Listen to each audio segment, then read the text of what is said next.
Welcome to She Been Ready, the podcast. She Been Ready is a conversation, a declaration, and a clarification that Black women have always led. On this podcast, I, Dr. Wendy Williams, educator, psychologist, leader, and auntie, will be joined by Black women who lead and those who have been led well by them. So, you don't have to get ready when you stay ready, and you can trust in the leadership of a Black woman because she been ready. All right, so welcome back to She Been Ready, the podcast. I'm your host, Dr. Wendy Williams, and I'm very, very pleased to be joined today with Chelsea Fuller, who is the Managing Partner and Senior Strategist at Black Alder, LLC. Chelsea, welcome. Hi, thank you so much for having me. I'm glad that you said yes to me. I think the pleasure really is all mine. Excited to have you be in conversation because your work spans so many spaces and places. And, as someone whose work centers on communications and strategy around communications, I'm really interested in the ways in which you think about how we talk about Black women's leadership and how we understand it. But before we dive into all of that, the first question I have for you really just centers around how you knew that you had been ready to lead. What was happening for you in your life? Was it career related? Was it that you were bossy on the playground? Like, what was going on for Chelsea where she was like, you know what, I can do this. I need to be doing it. How did you know you've been ready? Oh, wow. That's such a beautiful question. And, I had thought about it a little over the past few days after you sent the questions. Mm-hmm. And I don't know, and I don't want to go against the grain too much. Do whatever you want to do. This is about the grain is whatever way you're going. Then we're going to go that way. Amen to that. But I'm like, I don't know if there was one singular moment. I think there were a few that kind of lined up. As a young person, I was always very aware, and I'm so grateful for my mother. I was always really aware of who I was as a Black child, as a Black person, as a Black young woman. My mom is a professor of Pan-African Studies and Women's Studies. Mm-hmm. So I would go to school as a young girl, literally having already learned about who my people are. So in class, when stuff would come up and they teach, a particular version of our history, which I knew to be false, I was the one in class in elementary school, like, that's not true. Actually, this is true. Or like, why would you say that? That's not what my mom, that's not what my Bob said. And she's an expert. And she's an expert, right?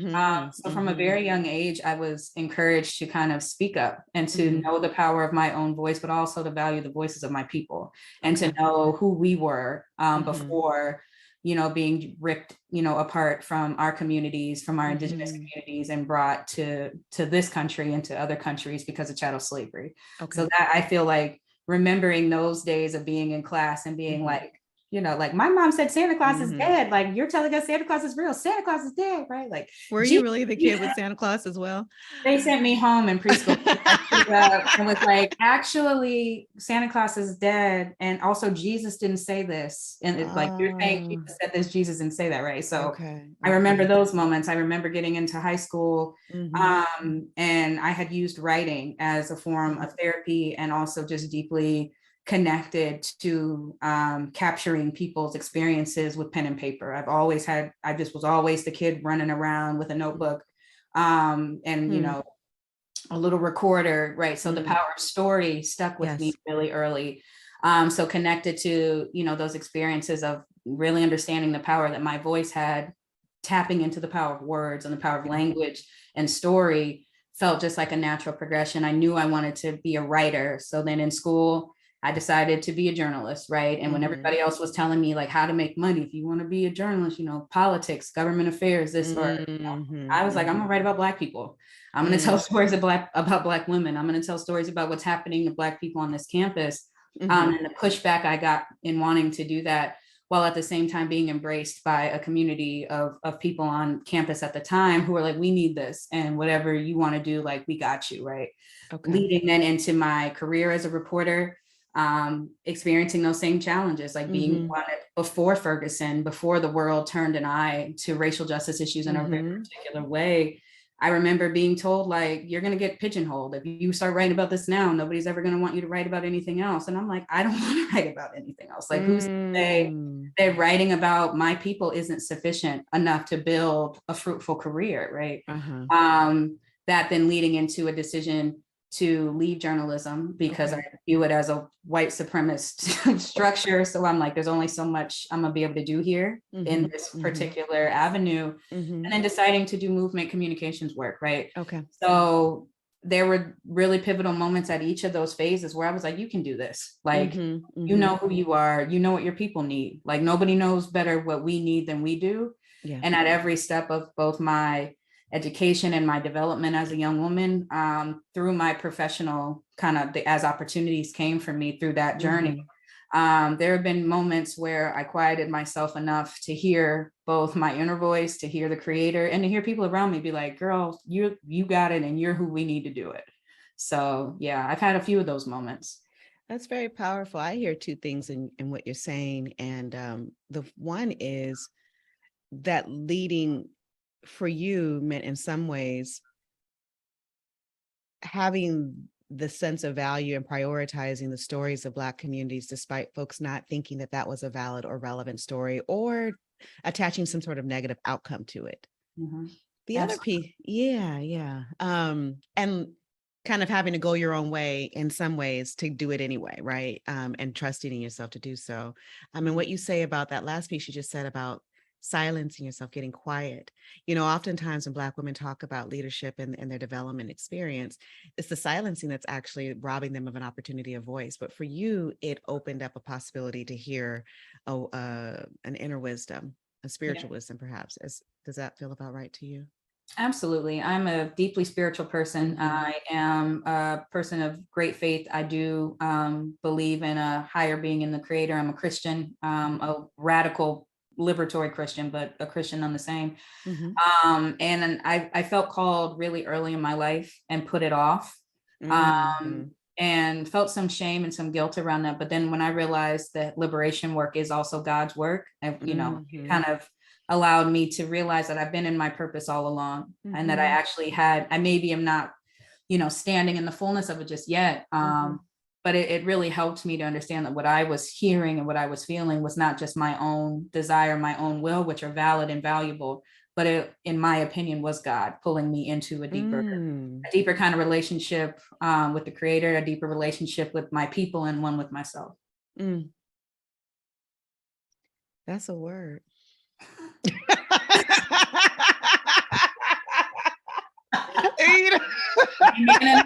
Right? Yeah.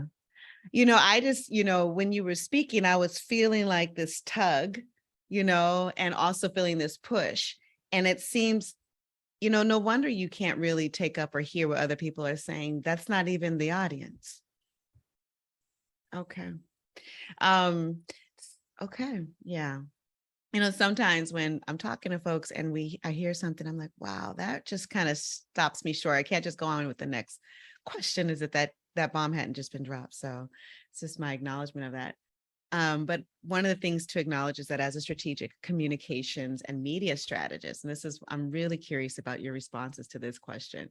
Your work is one of like telling our stories and crafting a narrative for the public. That's what you do. And when we talked, when we met, by your own acknowledgement, this was work that happens in the background. You were like this, folks don't even necessarily know that I exist or who I am or what I'm doing, but there is someone crafting a story back there. And so they may not be so familiar then with like what goes into this. What is a strategic communications and media strategist? Like, what is your work and what do you do? Help us understand what that is. I think that people are experiencing your work all the time and have no idea. Yeah, I appreciate this question a great deal. So I think a lot of folks hear that and they assume it's like public relations, PR, or they automatically go directly to like branding or marketing. And the truth is, it is a combination of a number of different skills. So as a strategic communicator, I view myself as utilizing tools like public relations and PR, right? marketing and figuring out the ways in which people connect to brands, to companies, the way that we make decisions when, when presented with an option. It is advertising, it is media, right? Understanding the ways in which we have to work with storytellers, both through like mass media, alternative media, and social media.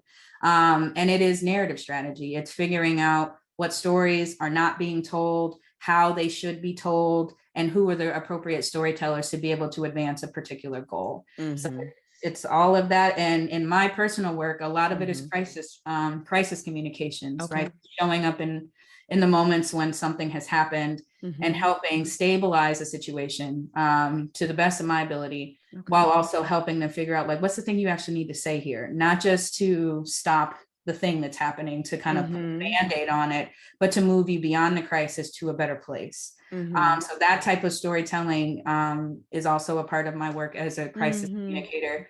I think a lot of folks do know me for media relations work, particularly in moments of rapid response. So from 2015 through this moment, when our communities have been experiencing the unrelenting violence of white supremacy in a way more visible, in a very tangible way.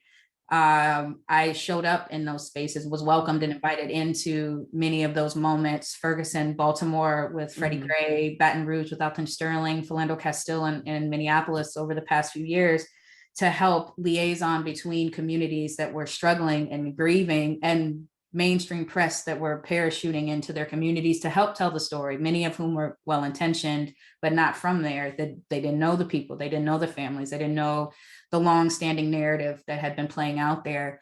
So a lot of my work in the media relations kind of segment kind of is rooted in that, being the person people trusted to come in and be like, we don't know these people, we want press here, and we want the world to know what's happening to us, but it's dangerous and we're scared.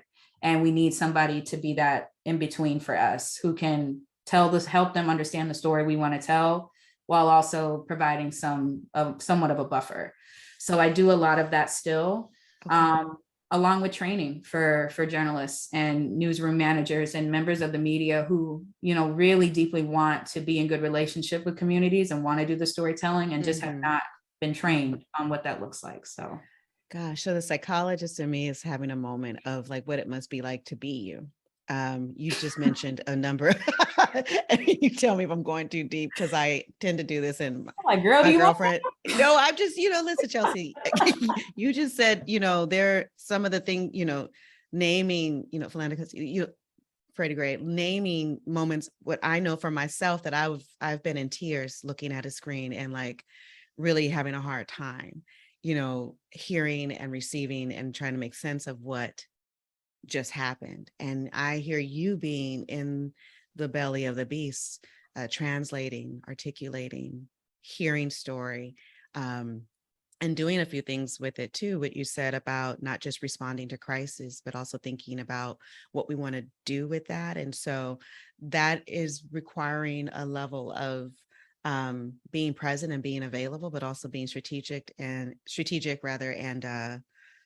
operative in ways that I know my emotional being would be like, like, I know. What's that like for you to be in those spaces, hearing and being with the pain directly? There's a lot going on there. Yeah. Yeah.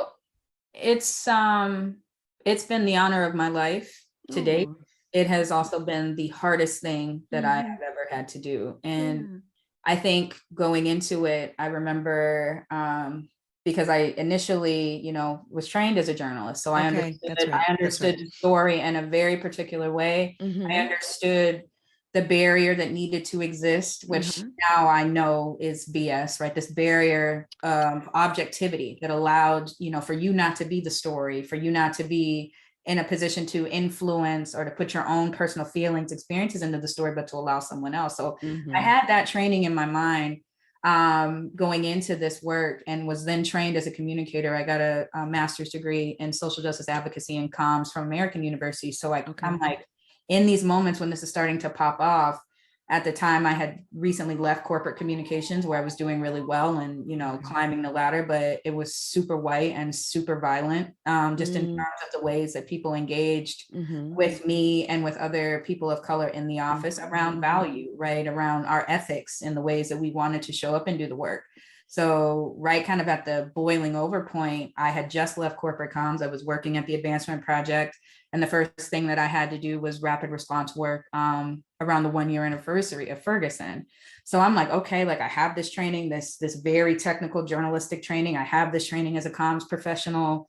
And, I can do it. I'm gonna go in. I know what to do. I know what we have to, accomplish, and it's gonna be Gucci. What I didn't process was the fact that I also am a Black woman. I also am a member of a family full of Black folks. Like, and these are my people. And a part of me is like, of course, it's your people. You want to do it. This is intellectually, right? Intellectually, I'm like, of course, I know this is about me too. It's about all of us. That's why I'm here. But the trauma and the way that the trauma manifested over time changed. It required that I care for myself in different ways.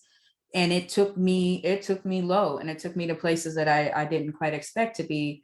Because in the beginning of my career, what I thought was necessary was some of that older, my previous training where it's like, this isn't about you. You might be Black and you're impacted by this, but in this moment, this is about these families who are experiencing this thing. And you have to bring the strategic mind and create a safe space to help them achieve their goals. And you deal with your trauma after. You deal with your stuff. You deal with your feelings about it in the hotel room alone, or, when you get back home and you're talking to your therapist. And I functioned in that way in the beginning for a long time, and I was successful, right? We won major campaigns. Families got, some form of justice, many of them, and reparations to some degree for what happened to them.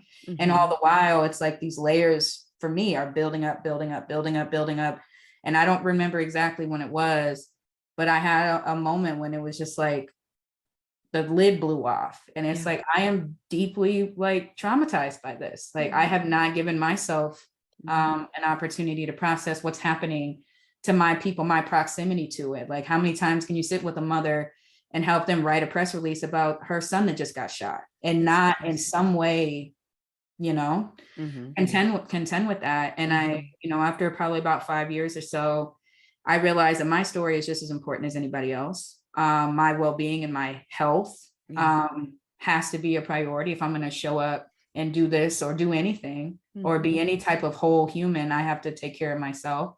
So I did shift my approach a little bit, to be honest. And I think that also shifted the way that I thought about my leadership, because at the time I was building a community of communications professionals that do what I do inside a movement, and they were watching me.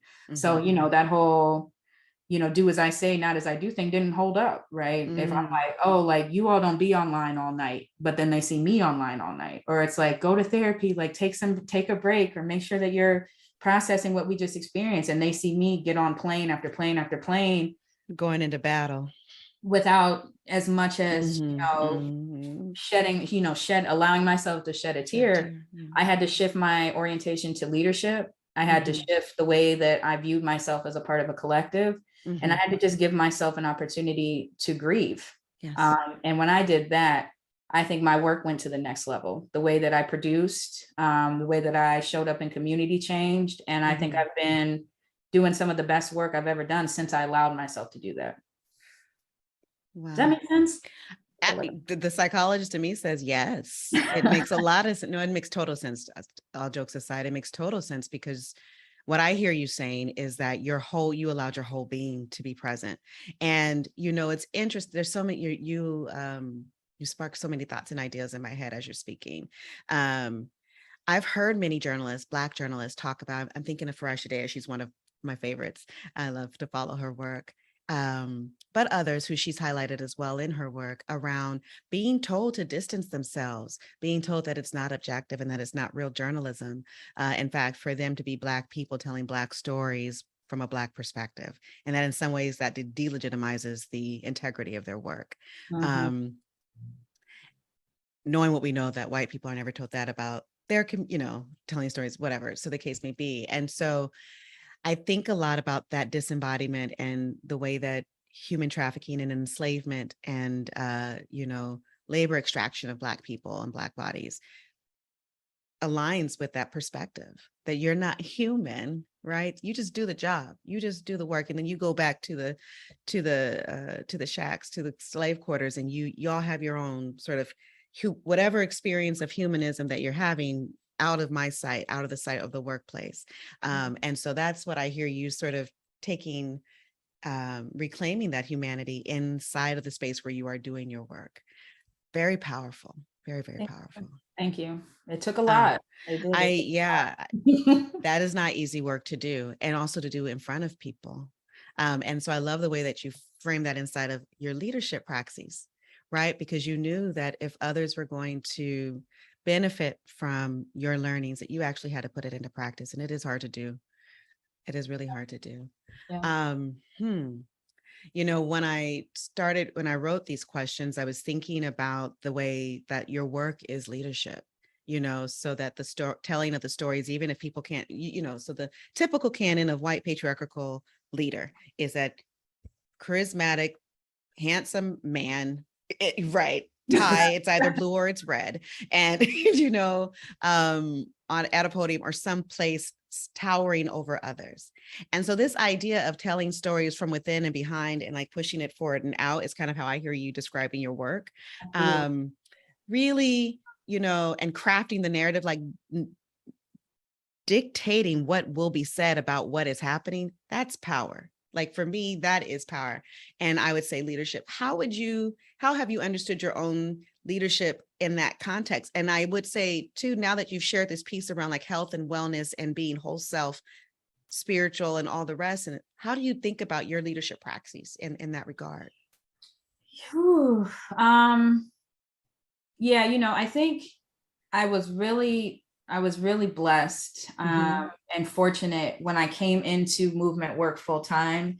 I was absorbed by some communications professionals who, in my mind, are the most brilliant. And I mean, and they are the reason that the world now thinks about the value of Black life differently. Like shout out to like Mervyn Marcano and Makani Thimba. And, you know, there's a few, there's not many, which says a lot also, but like, really, but I love that we're shouting them out. I do. Absolutely. But really embraced by these dope, seasoned, young still, but still seasoned storytellers who are like, this is what you do. You're good at it. We're going to flank you. We're going to do this together.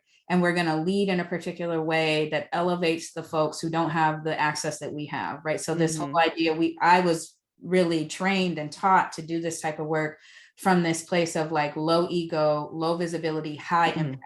So even my kind of value in our leadership practice at Black Alder, which is the firm that I run with my amazing sister, Takara Robinson Pierce, is like, that's our motto is high impact, low visibility. So we have a website. We don't recruit clients. All of our clients are word of mouth recommendations who have either worked with us in community or have heard through trusted relationship that we are people that do what we do. Right. So, right. The thinking about giving people space to dictate not just what the story is going to be, but how they want to tell it, like how they want to disseminate it, how they want people to understand this piece of their humanity that has been cast aside or that mainstream media has never cared about. That to me has been my role. So when I think about leadership, it's like, yes, I've led teams. I've led the Movement for Black Lives comms team. I've led, you know, cohorts of, you know, people in coalition that do this work.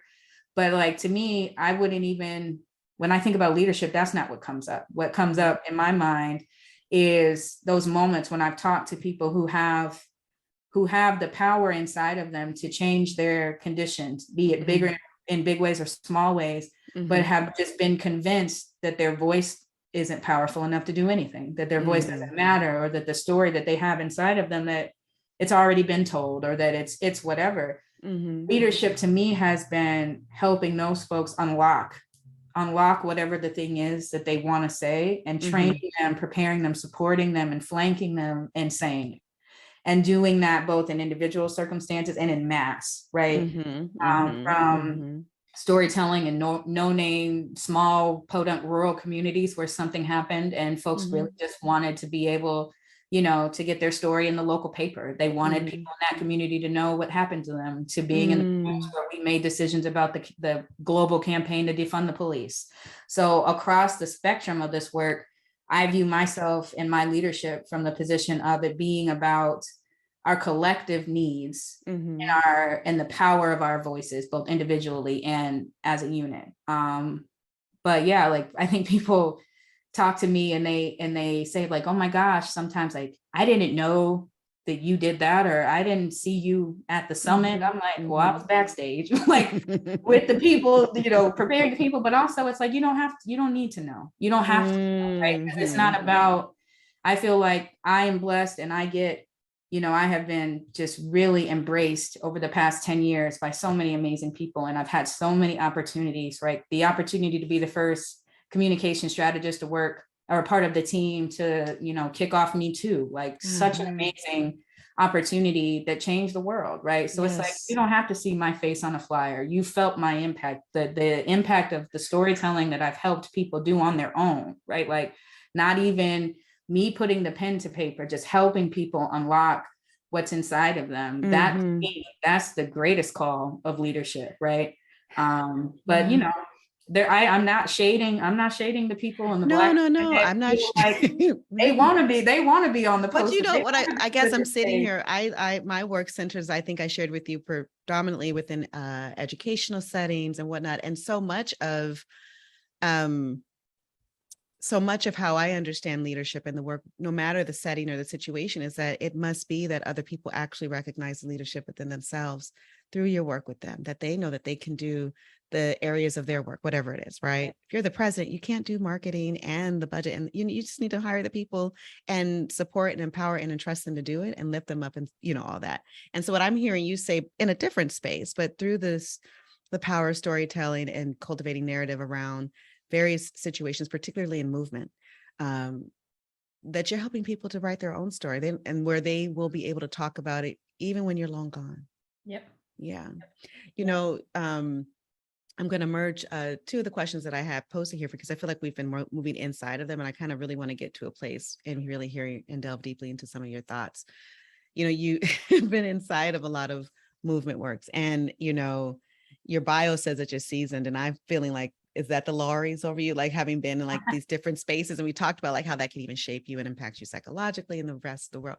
I really want to know like what you have come to understand and know about women's leadership and Black women's leadership specifically from crafting narrative within the context of those movements around justice, especially those spaces led by Black women. Yeah.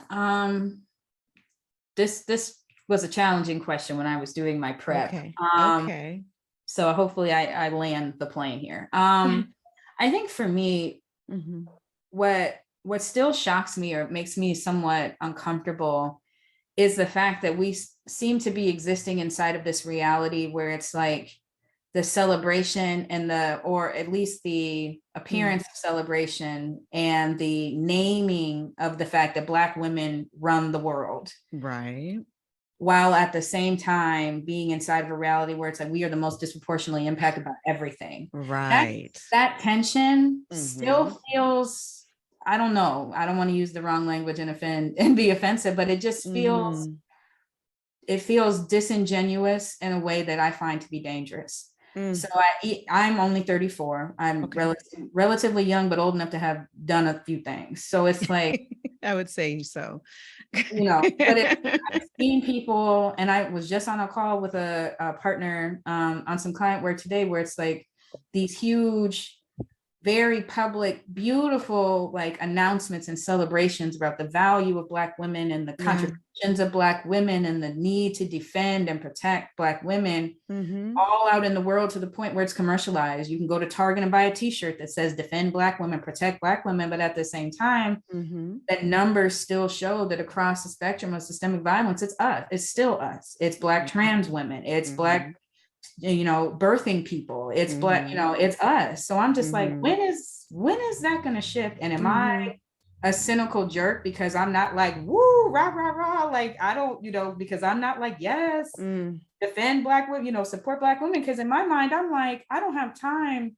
I don't have time to be a part of any false, idolization or false celebrations of it when my life is still in danger. The people that I love and work with, like, we're still the ones at the forefront pushing the plow and turning around when it's our time to be supported and protected, then there's no one there. That's right. So as a narrative strategist, I find it to be challenging because I'm like, we need to be having these conversations that do uplift the fact that Black women have been doing all of the things since the beginning of time, while also being like, but that's actually not enough for you to celebrate it. We need to be talking about the fact that we're dying, and we're dying at alarming and disproportionate rates. And it doesn't seem to be as much of a priority as other things that Black folks, members of our communities are rallying around. So, I think the world spins because Black women are brilliant and strategic and hardworking, and also many of us trapped in a scarcity mindset where it's like, if I don't do it, it's not going to get done. If I don't fight, nobody else is going to fight. So it just feels like this weird cycle that people like you are helping us kind of understand and find some solace around. But it's challenging to think about my role and other people's role in any kind of work. I really love that you're saying that. I mean, it's one of my biggest criticisms and upsets is the gaslighting, to be honest. And I say it rings false and it rings so untrue. And it's actually quite dangerous. I love the word, because if you don't believe there's a problem because we're all celebrating and we have our t-shirts and our hashtags, then we're not actually engaging in the policy and practices that would actually celebrate Black women or know our value or that our lives matter. It really gets under my skin. Yes, it does. Across the spectrum. Across the spectrum, from our interpersonal relationships to our larger political dilemmas, mini dilemmas, crises, really. And some folks are like, might think, well, like, haven't we moved past certain things? Like, we see men, Black cis men that are now talking about things they never talked about before. We see white allies and accomplices, support the leadership of Black women. And I'm like, okay, well, for sure, progress, absolutely. Expansion in our communities. We're doing political education in ways we've never been able to before because of social media and, the internet and all that. Like, people are being brought in. That's great. But when the rubber hits the road and when things start, playing out, when it's, a Black woman, when it's a Breonna Taylor who gets shot, you will show up in the streets. Millions of people will show up in the streets. But then you go into a ballot box and vote again outside of the interests of Black women. Or you might be a Black man who wants to show up in a t-shirt that says, I love and support Black women, like a Black woman run. There's a shirt I saw, Black women run my life. Black women run your life. But when R. Kelly is convicted and sentenced to 30 years for a lifetime of raping and abusing Black children, Black girls, you go on social media and post about how this is like the end of an era in Black R&B music, right? So the gaslighting is a perfect word, but it's also this cognitive dissonance around what it means to show up for Black women and to show up and support and flank the leadership of Black women, and then what it actually means to really just be a part of the commercialization of it, or what it means to be a part of the pop culture moment that we are in now, where Black women are a huge part of it, both as creators, as leaders, and as all of that. And it's infuriating for people like me who are showing up every single day, largely for folks who I bet my bottom dollar I couldn't pay them to show up and do this work if it didn't directly benefit men or folks that are benefiting from patriarchy in some particular way, right? There has to be some value add in it for them. You'll show up and you'll march for Breonna Taylor because in some way, shape, or form you think it's going to make you safer. That's right. But what if it's just to make Breonna what if it was just to save me? Like women safer, right? Queer and trans safer. And it's like, or you want to go and buy the t-shirt from Target and it's amazing, you're supporting Black businesses or whatever, but when we say, okay, well, great, so you're now going to stop buying, can you now stop buying from these brands that That are fund private harmful. prisons. That's right. Right. Or that have can you stop buying from this brand that has hired someone who is publicly known for sexual assault? Will you stop listening to Def? Will you stop watching Def Comedy Jam with Russell Simmons? No. Okay. Well, then there's reasons why they don't want us to teach critical race theory as a legal practice, but also what it teaches us as a human practice. And that is that interest convergence, or the inherent selfishness of people to look out for themselves and like, I'll do this for you if I get something too, is a big piece of it. I really, I really appreciate your responses, and you meet me right where I am with that frustration, for sure. Anyway, and my hope and prayer is that these kind of conversations do have that impact, but mostly that we learn to lean into what it really means to respect and protect Black women and girls. And part of that is to honor that there is an interiority here, that there's a whole human spiritual life force galvanizing such positive and beautiful energy, and for the world to maybe not resent it so much because it continues to persist despite all that violence. So I'll share that. Ashe, and I thank you. So I was thinking about, those hashtags and the let Black women lead. I'm like, let her lead. She's leading anyway, whatever. I'm like, you're gonna let her. Okay. But you are a strategist around communications and marketing. And I thought, if we had our druthers, like in this world, what would it look like if the collective of Black women and girls were to hire you to represent us and our interests, and the fact that we've been ready, we've been leading, we've been doing this work. We do it with, such grace and such perseverance. What would you say is the problem in how the leadership practices of Black women? And this is not to essentialize it. We lead and lead well in different ways, and in different contexts. But what would you say is the problem with how our leadership practices is understood by the public, or maybe not understood by the public? What's going on there that you see? This is such an interesting question. Well, I'll start by saying, I think if the collective of Black women hired me, I always say that if we had all the resources, like the collective if we had all the time, all the money, all the support, we still couldn't tell all the stories that exist inside of our lived experiences.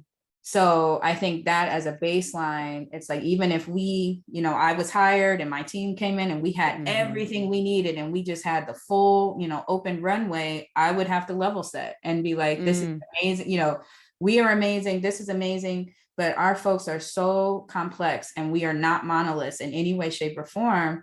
So like, I don't know if there is one, I don't know if there would ever be one clean, powerful, just like perfectly formed narrative about us and our leadership, because we are so different. And like the beauty that exists in our Blackness and at the intersections of our identities, those juicy bits, like those tiny, tiny pieces, those are the stories. And what I would hope that we would do is just make a commitment to never cease from telling them, not to set goals or parameters for ourselves, where it's like, well, we need people to say this about Black women and our leadership, and then we'll be set. My hope is that we would just tell every possible story forever, right? Forever. Because even if we did that, we still would be playing catch up, right? Because the world that we live in has never wanted there to be space for our story, for our humanity to exist in its fullness. So to make up for the generations of that would be my, like, long term, to the point of like our children's being the reapers of it, right? Like, let's tell as many stories about who we are, how we show up, how we lead as we possibly can. That's my dream and my hope. As many possible stories as forever. Yeah, there's no one frame that's going to get us free. There's no one version of Black leaders, Black women in our leadership that's going to change the way that, collectively change the whole of the way the world sees and engages with us. And I don't even know if that's really the goal. The goal is liberation. The goal is liberation. The goal is for us to be full and free to say, like, it's what I want. It's what we want. And there's no harm. There's no fear or harm coming to us for asserting that, so they're saying that to say that pulled me into a space of visioning and dreaming when I saw that question. I don't think and I don't think people understand narrative in the ways that they think. There's been millions of dollars since like 2014, and maybe even thinking back to even Trayvon in 2012, millions and millions of dollars pumped into narrative change, behavior change, culture change. It's sexy now, and there's folks, you know, chomping at the bit at this money. But I think when you think about what narratives take generations to form sometimes, right? And this idea that we can get a little bucket of money and change a narrative immediately, or change a narrative in a fiscal year, you know, to some degree, you know, narrative intervention. You know what? That's how people like this change a narrative in a fiscal year. I mean, that is the height of ridiculousness. Yeah. And at the same time, I know there's somebody having that conversation this very second. Yeah. Yeah.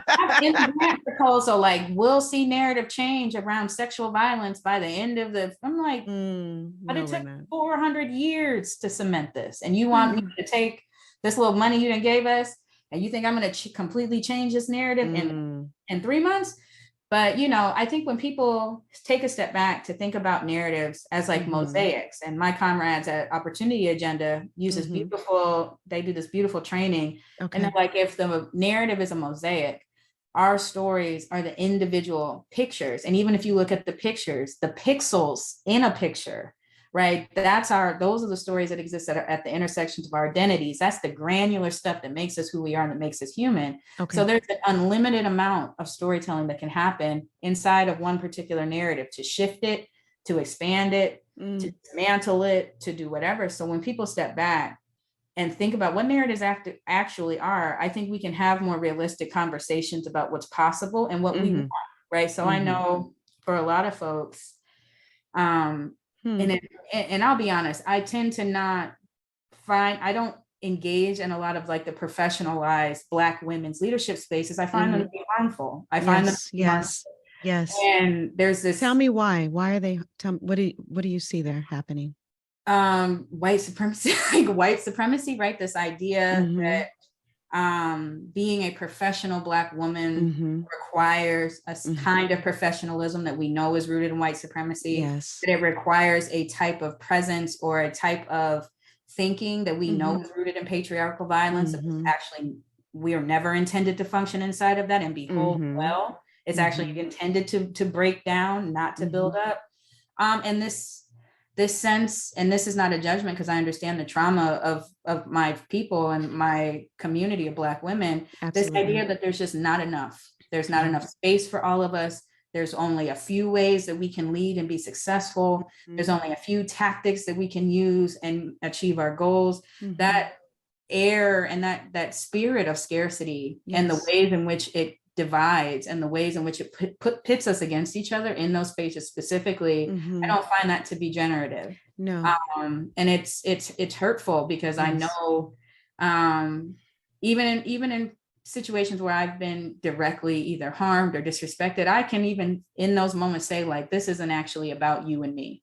This is about you feeling like there's a loss, there's the potential for loss, the loss of your space, proximity. If a tactic that you have presented or a campaign that you presented isn't the one that's accepted or the one that's agreed upon by the group, then that means something about you and your leadership. This isn't about us as Black women in relationship to one another. This is about the conditions that we're forced to be inside of. That is exactly it. I am someone who is committed to shifting that. And I know that you have to be there and in it and in relationship with people, but I pick and choose. Like, you're not going to see me at like Woman Thou Art Loose. You're not going to see me at some of these big, Black women leadership conferences. Like, you'll find me in conversation with people who are like, I don't know the answers, but I'm willing to figure it out together. Or like, this type of harm that we've done to one another, this, feeling like if there's going to be one seat at the table, it's going to be me. That type of thinking, I'm ready to change that. Instead of saying, screw their table and screw that one chair or screw that, maybe 3 or 4 seats in the whole company that they've given us. I'm here and down for that. Ashe, Chelsea, I'm right there with you. That really is the liberatory. I feel like that is the liberatory space for us to talk about leadership. And I'm always curious about what people think I mean when I'm talking about Black women's liberatory leadership praxis. Like, what do we mean when we're talking about that. I'm finding it in all of the stories. That's why I really took to what you said about all the stories everywhere forever, because that really is where our praxis is. It's in practice, like it's actually out there in practice. So when we talk about expanding the canon, it really is. I think about the question that I asked you, and I feel like, gosh, Wendy, it's so constrained, actually, because your question, even to Chelsea, is in response to white heteronormative patriarchal violence against, and against all communities, and the idea and the definition of Black women's leadership in this particular conversation, even it is, sort of in that limitation. And what I love what you did with your response is you kind of just went outside and all around it. Like, he's like, it's actually everything, not that. And there's so much that we just don't even know. We have to discover a whole universe of it, actually. Yeah. There's something I'd like to add, and I'm hoping that the audience can receive it. Okay. One of the things that I myself have experienced, and I still contend with, is the fact that I truly believe that Black women will get us free.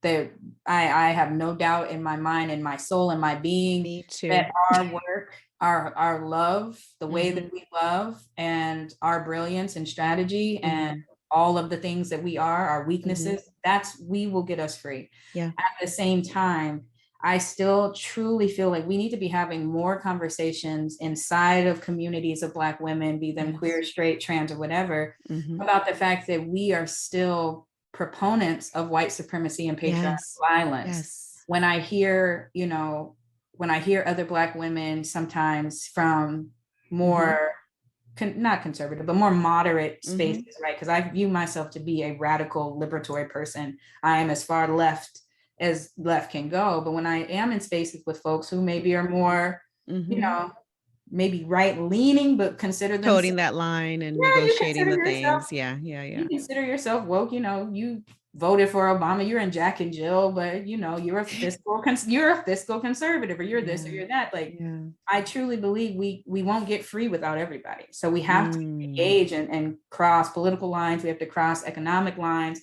And what pains me still is to hear, even amongst Black women, language about us that's used by them. To hear Black women talk about the leadership of other Black women, sometimes worse than white folks would talk about this. Be it like rooted in transphobia and homophobia, right? Like this idea that to get free, we need a charismatic male leader, and that the Black queer women that have actually been leading all of these movements, from all of these movements from Me Too to what was the one in Wall Street? The financial movement that happened like right around the time that Ferguson popped off, to the movement for Black Lives Matter. The Combahee River Collective, queer Black women. That's the foundation. Yeah, but still to hear some of the things that we say to one another, it just makes like, for what? Or like, not even for what, like, what else do we need to do? What is the work that we still need to do at the kitchen table, right? Like, a lot of my work is up here, and it's national narrative, and it's all that. But I've learned you don't shift national narratives if you don't change the way people talk about stuff at home. That's right. If you don't change the way they're talking about it at their sorority meetings, at church, at the grocery store, right? So it's up here, but it's always starting right here. And I'm very curious and want to be in communication with you and anybody else that's listening. Like, what are the things that we have to stop saying, doing, how we have to stop, what are the ways we have to stop being with one another? And then what are the steps? What are the solutions? Because I know that a lot of emphasis is put on some of these larger systemic issues. And I think that is necessary and important, but I'm like, we are playing some of the stuff out at home in ways that I don't even know if it's like front of mind for us. And that's probably trauma and indoctrination and all types, survival, literally trying to survive. But we're not showing up for each other in the ways that we could. And it's not even, I don't even think it's, to some degree circumstantial, right? Like, we've been existing in these systems since we came into this country as Black people. That's right. Certain things have changed, and they're better, and they're continuing to get better. Some things are worse. So it's like those conditions around us will change. They'll continue to ebb and flow. That's the reality of this country. So to some degree, we can't base how we treat one another how we think about our connections to one another based on external factors, because Mm-hmm. we're fighting to change it, but we know it's going to take time. That's right. And it's going to continue to ever, things are going to get better, and then they're going to get worse again. And then we'll get better. That's just the arc and the ebb and flow of liberatory work and revolution. If you study revolution, that's, what happens. That's what happens. So I hate to be that person, but I'm just like, we gotta treat each other better.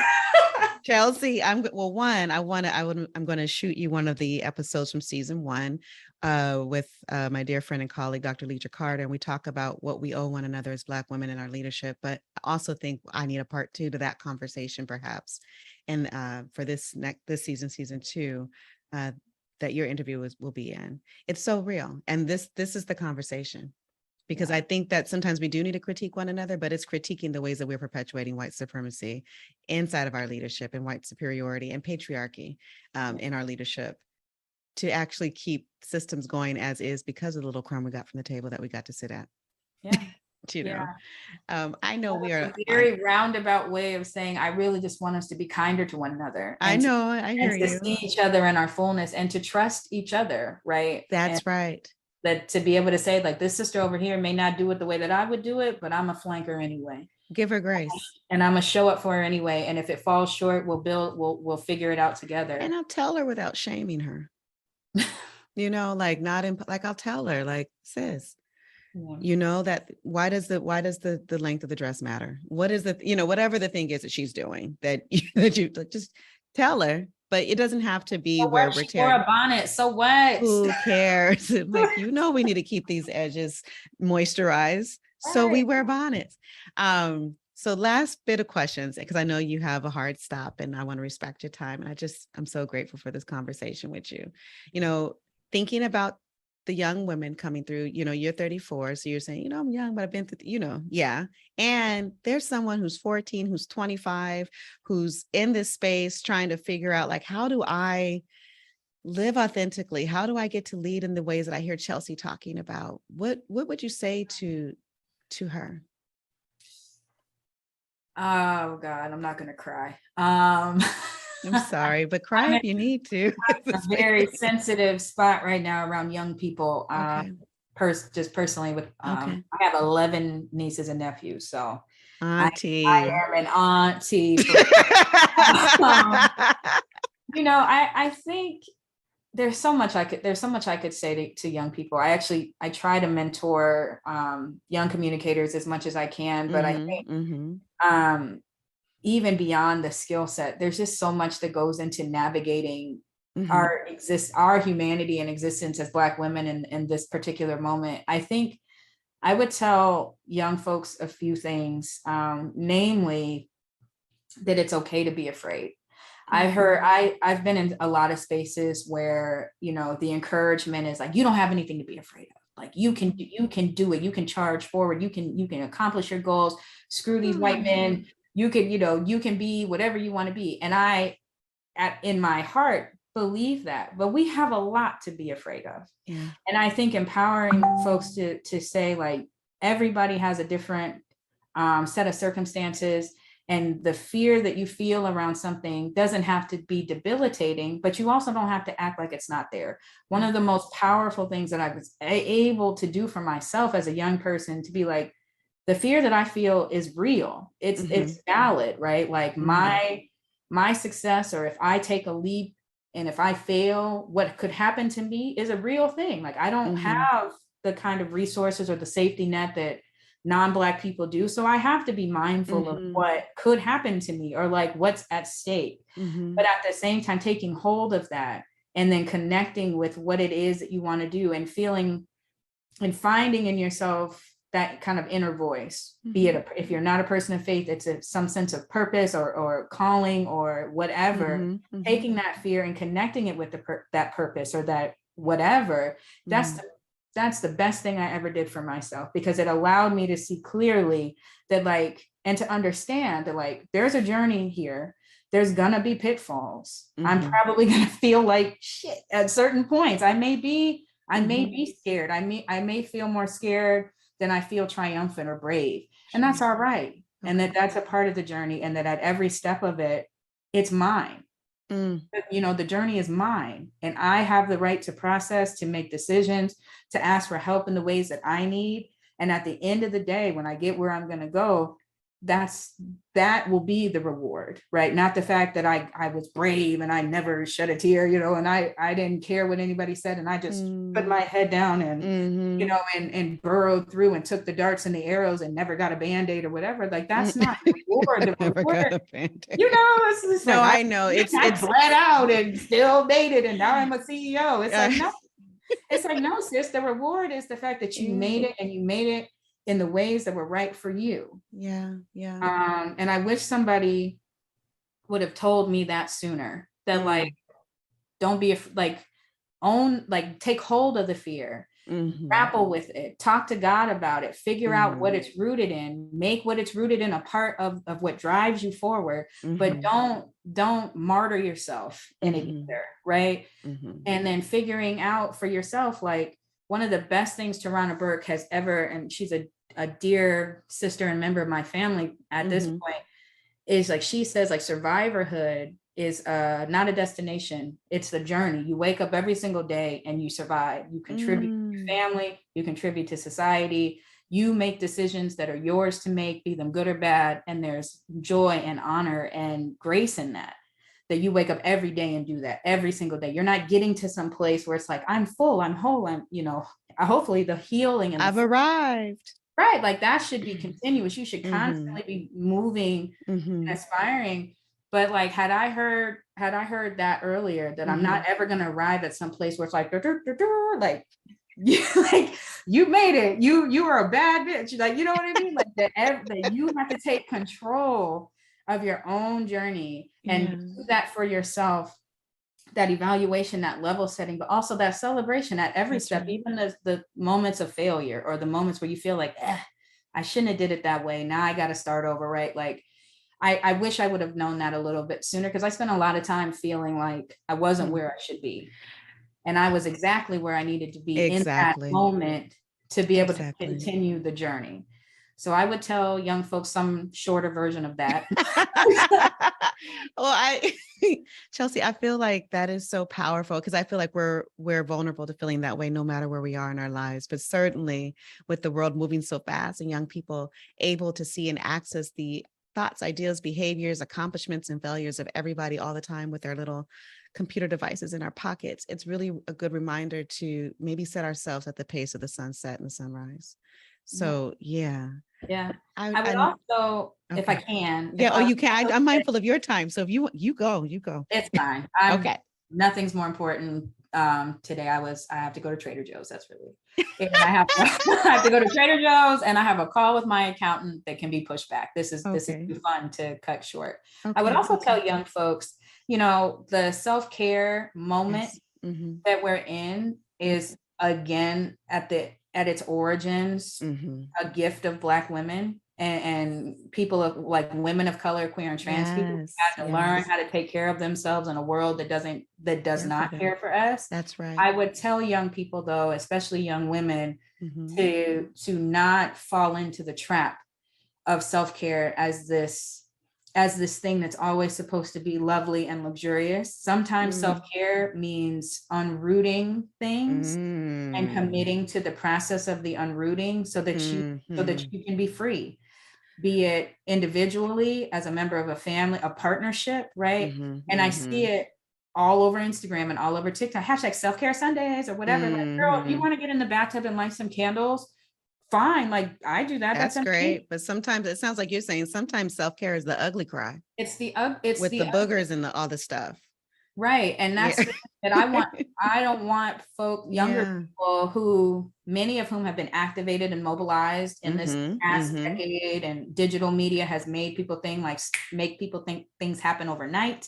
Social media activism makes people think that change happens with the switch of the posting of a hashtag or whatever.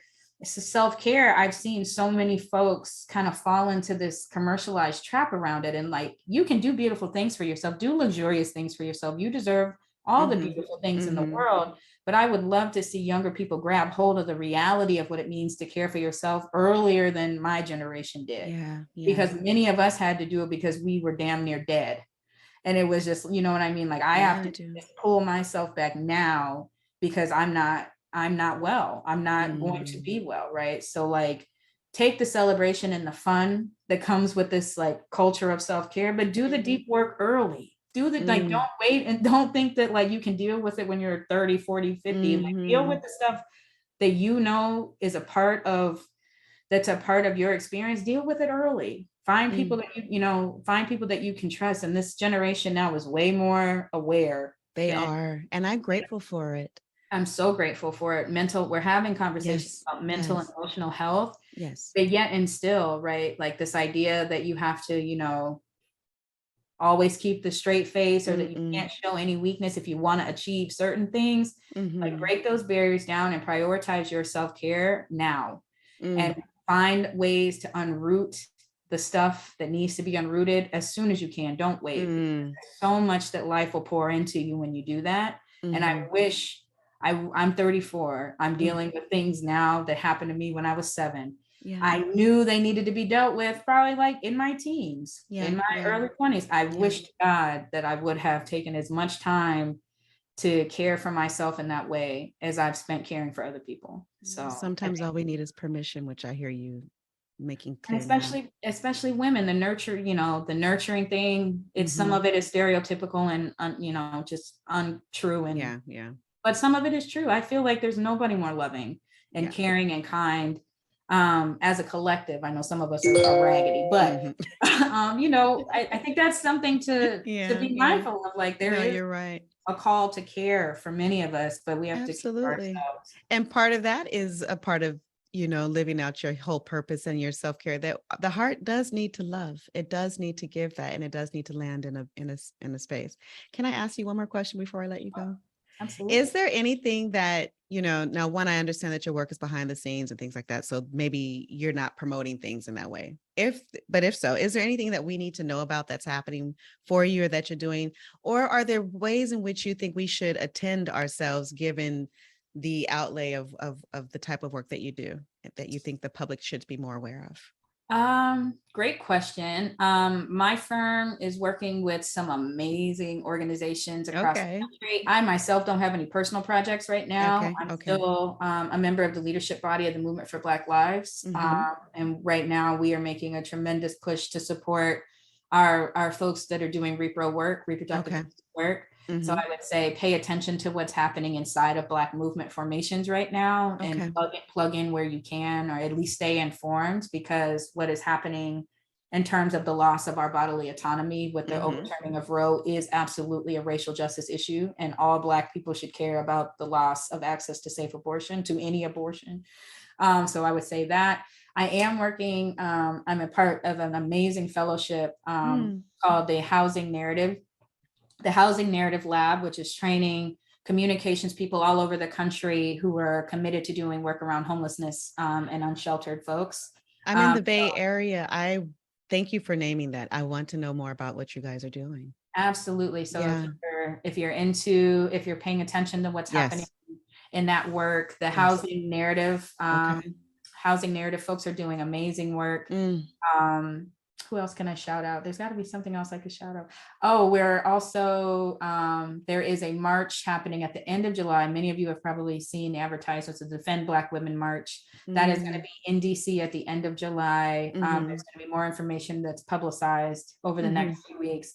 But tap in, find that online. You can follow the hashtag Defend Black Women. Yeah, and just tap into that, because I think they're really going to try to get as many people out to DC as they can to talk about some of the things, or to march and to advocate around some of the things we've talked about today. Oh my gosh, Chelsea, thank you so much. I'm just beyond glad that we had this happenstance opportunity to meet each other in New York a few weeks ago, and that you said yes to being in conversation. You're such a model of wonderful Black women's leadership, and I'm really grateful that some of the folks who listen into this little podcast will get to experience you. Thank you so much. I'm so happy with the universe. Is an amazing thing, because I was about to leave right when you walked out. Oh, really? I was on my way out, but I'm so happy. I'm so glad you stayed. Yes, no, absolutely. Okay. Well, till soon, we'll be in touch, but thank you so much for being on Sheep and Ready. Thank you for having me. Bye, y'all. Bye.